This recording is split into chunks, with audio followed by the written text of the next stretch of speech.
Dasoju శ్రవణ్ను 2023లోనే nominate చేశామని కానీ నాడు బీజేపీ అడ్డుకుందన్నారు కేటీఆర్. పార్టీలు మారినా సొంత ఇంటికి వచ్చిన తర్వాతే అవకాశం వచ్చిందన్నారు. 2014లోనే దాసోజు శ్రవణ్కు అవకాశం వచ్చేదని, ఆయన పార్టీ మారడంతోనే నాడు ఎమ్మెల్సీ కాలేకపోయారన్నారు. 2023లో కేవలం బీజేపీ అడ్డుకుందని ఆక్షేపించారు.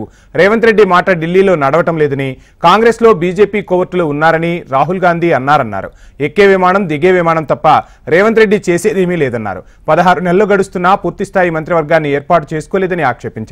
ఢిల్లీలో ఆయనది ఏదీ నడవటం లేదని, పైసలు మాత్రం బాగానే సంపాదిస్తున్నారని ఆరోపించారు.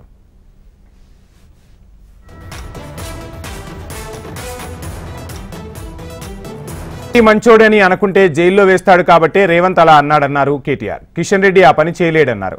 వరంగల్ ఎయిర్పోర్ట్ కోసం కష్టపడింది ఎవరో అందరికీ తెలుసన్నారు. తాము కృషి చేశామని పేరు వారు పెట్టుకుంటున్నామన్నారు అని తెలిపారు.